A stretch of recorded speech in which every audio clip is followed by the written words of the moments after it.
Hallelujah. सभी को जय मसीह की। प्रभु आप सभी को बहुत आशीष दे और विश्वास में आगे बढ़ाए। तो मेरे प्रिय मसीह लोग, आज के वचन में हम आपको बताने वाले हैं भय विचार की जांच। ये वचन है गिनती में, यानी कि पुराने नियम का हम आपको वचन बताने जा रहे हैं। तो पूरे ध्यान से सुनिएगा। यहाँ पे परमेश्वर का वचन कहता है भय विचार की जांच। जिसके मन में पाप होता है, भय विचार होता है, उसको कैसे पहचाने। जो स्त्री पाप करती है, भय विचार करती है, प्रभु उसको कैसे पहचानता है। आपको पता है, इस वचन के द्वारा आपको पता चलेगा। क्योंकि मैं आपको जो वचन बताने जा रहा हूं आपके लिए बहुत ही खास ये वचन है। पूरे ध्यान से हमारे इस वचन को सुनिएगा। यदि आपके घर में, आपके परिवार में कोई स्त्री गलत काम करती है अपने पति से छुपकर, तो उसको कैसे पहचाने। मसीह में ना कर भी अगर वो स्त्री गलत काम करती है, पाप करती है, भय विचार करती है, तो प्रभु क्या उसको क्षमा करता है या उस स्त्री को परमेश्वर दंड देता है। तो आइए हम जानते हैं इसी वचन के द्वारा भय विचार की जांच। भय विचार की जांच, ये वचन है गिनती में। मैंने आपको बताया कि ये पुराने नियम का वचन है। जिन मसीह को पता नहीं है भय विचार के बारे में, तो ये वीडियो जरूर पूरा देखें, क्योंकि आपके जीवन में बहुत बड़ा काम करेगा ये प्रभु का वचन। तो आइए हम आपको वचन बताने जा रहे हैं। तो पूरे ध्यान से वीडियो को पूरा जरूर देखिएगा, बीच में छोड़कर अधूरा मत जाना, नहीं तो आपको ज्ञान पूरा नहीं मिल पाएगा। क्योंकि एक एक वचन परमेश्वर का, जो प्रभु का वचन है, हम सभी के जीवन में बहुत बड़ा महत्वपूर्ण काम करता है। तो हर वचन का ज्ञान आपको होना चाहिए।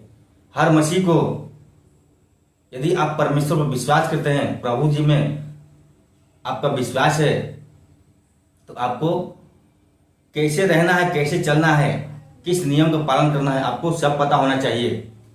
तो आइए हम आपको यहाँ पे बताने जा रहे हैं भय विचार की जांच। यदि किसी मनुष्य की स्त्री बुरी चाल चलकर उसका विश्वासघात करे, यहाँ पे प्रभु का वचन कह रहा है यदि किसी मनुष्य की स्त्री बुरी चाल चलकर उसका विश्वासघात करे और कोई पुरुष उसके साथ कुकर्म करे, परंतु यह बात उसके पति से छिपी हो। यदि कोई स्त्री अपने पति से छिपकर कुकर्म काम करे, यानी गलत काम करे, परंतु यह बात उसके पति से छिपी हो, तो क्या करेंगे आप। और खुली न हो और वह अशुद्ध हो गई। यानी कोई भी स्त्री अपने पति से छिपकर किसी दूसरे मनुष्य से गलत काम कर रही है, पाप कर रही है, कुकर्म कर रही है, तो वह अशुद्ध हो गई, वह स्त्री। ये प्रभु के खिलाफ है, परमेश्वर के खिलाफ है। यानी कि कोई शादीशुदा स्त्री अपने पति को छोड़कर किसी दूसरे मनुष्य से गलत काम कर रही है, तो वह पाप है, भय विचार है। और आगे देखिए यहाँ पे वचन में प्रभु का क्या कह रहा है,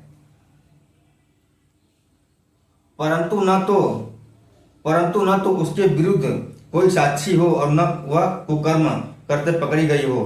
परंतु न तो उसके विरुद्ध कोई साक्षी हो और न वह कुकर्म करते पकड़ी गई हो, और उसके पति के मन में जलन उत्पन्न हो, अर्थात वह अपने स्त्री पर जलने लगे और वह अशुद्ध हुई हो।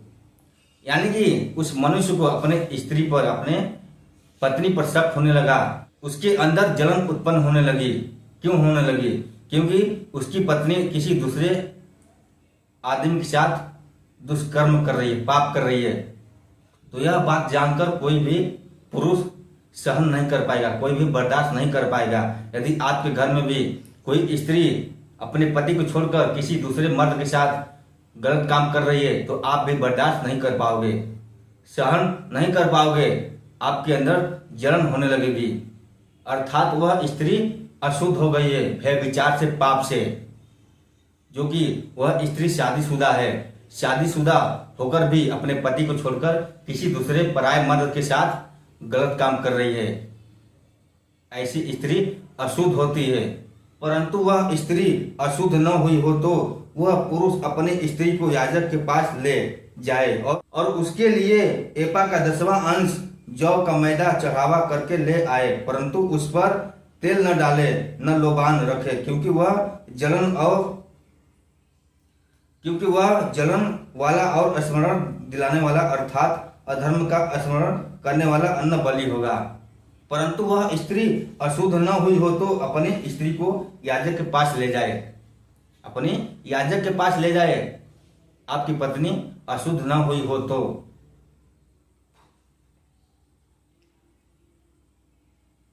और एपा का 10वां अंश जौ का मैदा चढ़ावा करके ले आए, और एपा का 10वां अंश जौ और मैदा का चढ़ावा करके ले आए, परंतु उस पर तेल न डाले, परंतु उस स्त्री पर तेल न डाले, न लोबान रखे, क्योंकि वह जलन वाला और स्मरण दिलाने वाला अर्थात अधर्म का स्मरण कराने वाला अन्न बलि होगा। तो यदि आपकी पत्नी गलत काम कर रही है किसी पराये मर्द के साथ, तो उसके ऊपर तेल मत डालो, यानी वह स्त्री अशुद्ध नहीं हुई है तो उसके ऊपर आप तेल न डालो, लोबान न डालो, मैदा और जौ न डालो उसके ऊपर, अर्थात अधर्म का स्मरण करने वाला अन्न बलि होगा। तो मेरे प्रिय मसीह लोग, यदि आपके घर में, आपके परिवार में कोई ऐसा स्त्री गलत काम करती है तो उसको बचाओ, उसके ऊपर ध्यान दो, उसके लिए प्रार्थना करो परमेश्वर से, और उसका हर पाप क्षमा हो जाएगा। तो यही प्रभु व्यभिचार की जांच करता है। तो चलिए बस आज के लिए इतना ही। यदि आपको ये वचन अच्छा लगा हो तो वीडियो को लाइक जरूर करना, और इस वीडियो को शेयर भी करना अपने मसीह लोगों को जिनको नहीं पता है व्यभिचार के बारे में। चलिए मिलते हैं फिर अगले दिन कोई प्रभु का नया वचन लेकर, तब तक के लिए सभी को जय मसीह की।